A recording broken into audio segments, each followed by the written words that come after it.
وہ آپ دبئی جائیں تو آپ کو ٹیکسی ڈرائیور پاکستانی بتا دے گا فلانا ٹاور اس کا ہے، فلانا ٹاور اس کا ہے. یہ تھوڑی سی جب انہیں نزلہ بخار ہوتا ہے کہاں بھاگ کے جاتے ہیں؟ دبئی جاتے ہیں. جب کوئی فوج کے خلاف تقریر کرتے ہیں اور پھر خیال ہوتا ہے کہ یہ ہو گیا، کہاں جاتے ہیں؟ وہاں پہ ہوتے ہیں. تو یہ ہماری کمزوریاں ہیں. اور تین حکومتیں گزری ہیں، تینوں حکومتوں میں ہم نے نہیں دیکھا کہ کسی نے فورسفلی بات کی ہو، کسی نے کہا ہو کہ بھئی ہمارے پیسے ہمیں واپس کرو، ہمارے غریب عوام کے پیسے. شازیہ فورسفلی بات کریں گے والی بات تو پھر صحیح ہے نا. سارے وہ جو ہیں ہم یہ سردیوں میں جو پرمٹ دیتے ہیں اس بیچارہ وہ جو ایک جانور ہے ہوبارہ بسٹرڈ، وہ ہم کیوں دیتے ہیں؟ اچھا پھر یہ ابھی ایک سعودی عرب کے ایک آئے ہیں شہزادے جو ہیں بڑے ہائی رینکنگ ہیں، وہ کر رہے ہیں. اب دیکھیں نا شرم آتی ہے ایسی چیز کر کے کہ انہیں بڑا پروٹوکول مل رہا ہے. آدھی حکومت ان کے استقبال کے لیے وہاں پہ دل بندین میں جہاں پہ وہ لینڈ کیا ہے اور جہاں ان کو ایریا وہاں پہ پہنچے ہیں. اور پھر یہ بھی کہا جا رہا ہے کہ علاقے کے معززین نے درخواست کی ان سے کہ ہمارے علاقے میں کچھ پیسے آپ دے دیں. مطلب یہ آپ کون سی ذہنیت بنا رہے ہیں؟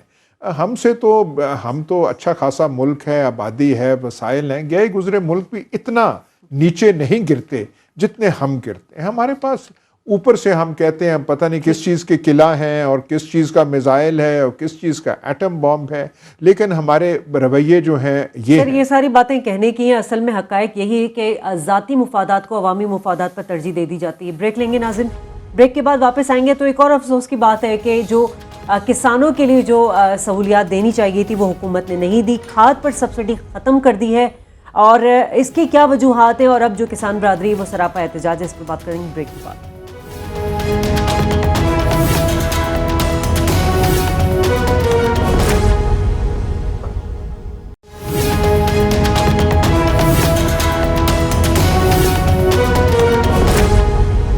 ویلکم بیک ناظرین. جیسا کہ بریک سے پہلے بتایا تھا کہ فرٹیلائزر پر حکومت نے سبسڈی ختم کر دی، جس سے سب سے زیادہ متاثر جو ہے وہ کسان ہو رہے. پیداواری لاگت میں بھی بہت کمی آئے گی. ڈاکٹر صاحب، ہم کسان پیکج کی بات سنتے ہیں، ہم زرعی ریلیف پیکج کی بات سنتے ہیں، لیکن یہاں پر سبسڈی یعنی سب سے زیادہ افیکٹڈ کسان ہی ہو رہے ہیں. یہ 2015 میں آپ کو یاد ہوگا زرعی ریلیف پیکج اناؤنس کیا تھا وزیر اعظم نے، اور اس کی اماؤنٹ ہے صاحب کوئی 341 ارب روپے بتائی گئی. اس میں بجٹ میں اتنا پیسہ شاید نہیں تھا، لیکن اعلان اس کا کر دیا گیا تھا، اور اس میں کہا گیا تھا کہ سستی بجلی بھی ملے گی اور سود کے بغیر قرضہ جات دیے جائیں گے کسانوں کو، اور ود ہولڈنگ ٹیکس واپس کر لیا جائے گا. 390 روپے کی کھاد کے اوپر سبسڈی تھی، 156 روپے کیش کی اور 184 روپے جی ایس ٹی معاف کر دیں گے یا نہیں لیں گے، اور قیمت جو کھاد کی ملوں والوں نے کم کرنی تھی وہ 50 روپے تھی. تو 390 روپے کی یہ ٹوٹل سبسڈی ان کو بن رہی تھی. لیکن جنوری کی 9 تاریخ کو ایک نوٹیفیکیشن ایشو ہوا ہے، شام کو نوٹیفیکیشن ایشو کیا گیا ہے کہ وہ سب معاملہ جو ہے وہ کینسل کر لیا گیا، سبسڈی جو ہے وہ وڈرا کر لی گئی ہے. اب اس کا ایک امیڈیٹ افیکٹ تو یہ ہوگا کہ جو آپ کی کاسٹ آف پروڈکشن ہے وہ ایک دم بڑھ جائے گی. گنے کی کراپ آنے والی ہے، مکئی کی کراپ آئے گی، ان سب کی کاسٹ آف پروڈکشن جو ہے وہ بڑھ جائے گی، اور ہمارے کسان بھائی جو ہیں، کسان برادری جو ہے، ان کو مزید مشکلات کا سامنا کرنا پڑے گا. جو کسان اتحاد والے ہیں انہوں نے کہا ہے کہ ہم پروٹیسٹ کریں گے، ڈیٹ ابھی وہ نہیں بتا رہے ہیں. ہمارے ساتھ ان کے ہاں یہ نئے سال کا تحفہ ہے جو کسانوں کو ملا ہے، تو ان سے پوچھ لیں. خالد کھوکھر صاحب ہمارے ساتھ موجود ہیں، پریزیڈنٹ کسان اتحاد آپ ہیں. بہت شکریہ خالد صاحب. یہ فرمائیے گا کہ پہلے بھی ہماری آپ سے ہمیشہ بات ہوتی رہی ہے، حکومت کہتی کچھ ہے کرتی کچھ ہے. اب یہ جو سبسڈی ختم کی گئی ہے اس پر آپ لوگ پروٹیسٹ کرنے جا رہے ہیں؟ دیکھیں، جب انہوں نے 341 ارب اناؤنس کیا، کاشتکاروں کو صرف 25 ارب ملا. اب جو سبسڈی انہوں نے 30 جون 2017 تک دینی تھی، اس کو جنوری میں اوائل میں ہی ختم کر دیا گیا ہے. یہ میں یہ سمجھتا ہوں کہ اب اس سے ہماری پیداواری لاگت بڑھ جائے گی اور اجناس کا ریٹ پہلے ہی کم ہے. اس وقت کاشتکاروں کے جذبات کا میں لفظوں میں احاطہ کر کے آپ کو نہیں بتا سکتا کہ کاشتکار کے کیا حالات ہیں اس وقت اور اس سے کیا جذبات ہیں. آپ یقین کر لیں کہ وہ رو رہے ہیں جی بیٹھے ہوئے کہ ہمارے ساتھ یہ حکومت نے کیا ہے، اعلان کچھ کیا ہے، کر کچھ رہے ہیں. اسی طریقے سے جو ہمیں انٹرسٹ فری لون کا کہا گیا وہ کاشتکاروں کو لون بھی نہیں ملے، کوئی ریسرچ پہ پیسہ خرچ نہیں ہوا، مارکیٹنگ سسٹم بہتر نہیں ہوئی. اس وقت یعنی کہ کاشتکار زبوں حالی کا شکار ہے، بالکل انتہائی برے حالات ہیں اس کے کاشتکار کے. اگر اس کو خالد صاحب وہ سستی بجلی کا بھی وعدہ کیا گیا تھا، وہ آپ کو مل رہی ہے. ود ہولڈنگ ٹیکس کہا گیا تھا کہ وہ ختم کر دیا جائے گا. بجلی اناؤنس کی تھی جی فنانس منسٹر صاحب نے 5 روپے 35 پیسے, اور اس کے بعد کر یہ دیا گیا کہ دن کو 5 روپے 35 پیسے, رات کو 10 روپے 35 پیسے. ود ہولڈنگ ٹیکس بالکل ختم نہیں کیا گیا اس وقت تک, وہ وعدہ بھی پورا نہیں ہوا. اور اس وقت آپ یقین کر لیں کہ کاشتکار اب گنے کی فصل کاشت کرنی ہے, مکئی کی فصل کاشت کرنی ہے, گندم کو یوریا کھاد دینی ہے, مٹر کو کھاد دینی ہے, آگے فروری میں آ کے باقی گرمیوں کی سبزیاں کاشت کرنی ہے. یہ کھوکر صاحب انہوں نے کیوں کیا ہے, یہ اقدام کیوں لیا گیا ہے جب یہ بالکل واضح تھا کہ اس کا کیا امپیکٹ ہوگا؟ میں عرض کروں جی, جو میں دیکھ رہا ہوں کہ ان کی ترجیحات میں زراعت نہیں ہے. جب ان کی ترجیحات میں زراعت نہیں ہے تو میرے خیال میں پاکستان نہیں ہے. آج آپ یہ دیکھیں کہ پیداواری لاگت بڑھنے کی وجہ سے کیا ہوا کہ آپ کو خالص دودھ نہیں مل رہا. پیداواری لاگت بڑھنے سے پاک اور صاف سبزی نہیں مل رہی, گندے پانی سے سبزی پک کے آ رہی ہے. حکومت کی اس طرف توجہ نہیں ہے بالکل ہی. خالد صاحب 390 روپے فی بیگ کا معاملہ ہے, کیا کسان کے لیے یہ بہت بڑا معاملہ بن جاتا ہے؟ آف کورس جی, جب ہمیں تو 1 روپے سے فرق پڑتا ہے جی, جب ہماری پروڈیوس کا ریٹ ہی نہیں ہے. اب دیکھیں نا کہ آلو ہم نے پچھلے سال کتنے روپے کلو بیچے, 5 روپے کلو بیچے ہیں. ہماری کاسٹ آف پروڈکشن 17-18 روپے کلو تھی. ہمیں تو 1 روپے سے فرق پڑتا ہے اس وقت جی. نہیں, اس وقت جو اجناس کی قیمتوں میں کمی ہے اس کی وجہ کیا ہے؟ سبزیوں کی بالکل گری ہوئی ہے. وہ تو حکومت تو کہے گی یہ ہمارا کارنامہ ہے کہ دیکھیں ہم نے سستی سبزیاں دے دی ہیں, لیکن حکومت اس کاشتکار کمیونٹی کو تو زندہ رہنے دینا, ہماری کاسٹ آف پروڈکشن کو کم کیا جائے.